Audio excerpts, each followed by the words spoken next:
Hey, what's up guys, I'm Nico of CamCrunch, and today I'm going to be talking about the Superheadz Slim and Wide camera.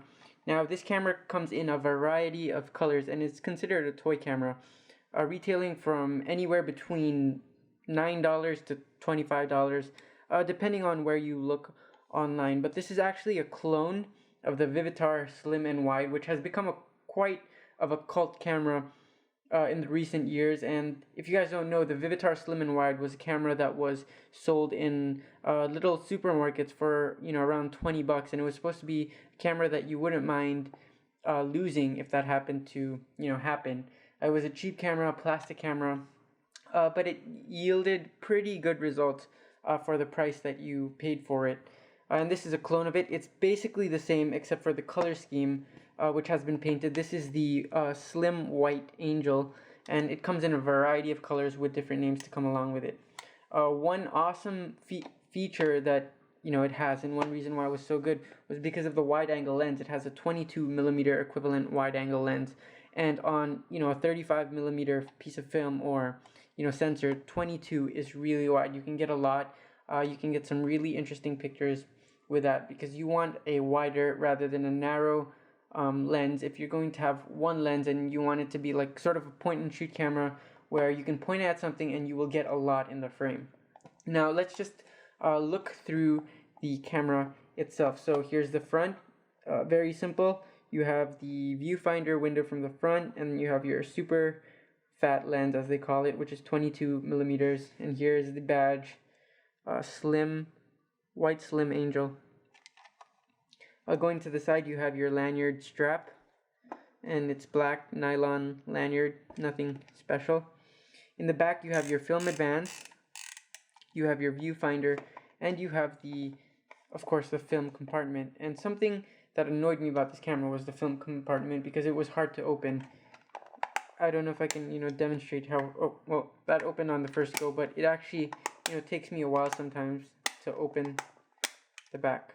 What I do now is I just flip it over, do it really quick, and see if I can let gravity open the compartment. As you can see, it took me a long time to open it that time.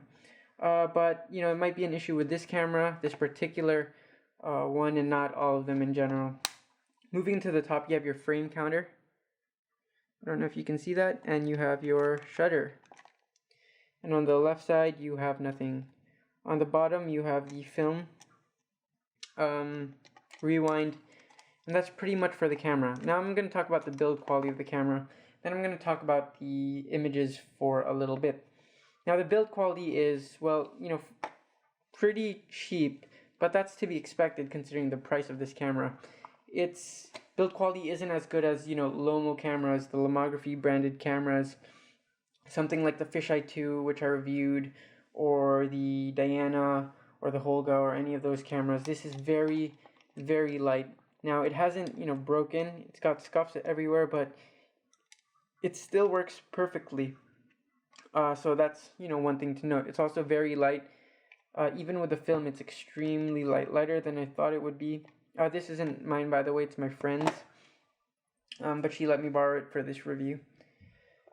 And on to the image quality. Now, the images from this camera that I'm going to show you have been taken with the regular film, not expired film, and you can see that the images come out very contrasty, and it also has a vignette in the frame, which is something to note. Some people like that, some people don't like that, but if you are buying this to be a toy camera, you probably want that high contrast and that vignette look that you get from this camera. You will also see that the images that you get are extremely wide.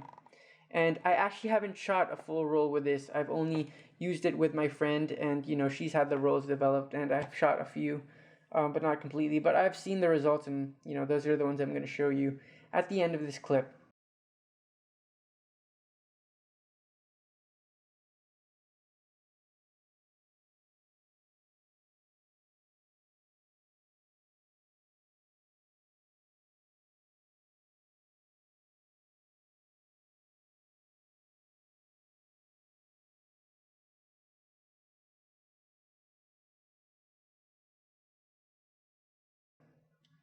Again, this is the Super Slim and Wide Angel just kidding. It's the White Slim Angel by Superheadz.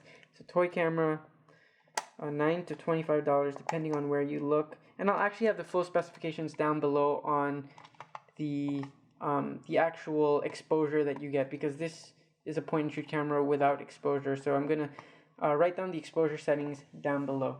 I'm Nico of Camp Crunch, and I'll see you guys next time. Peace.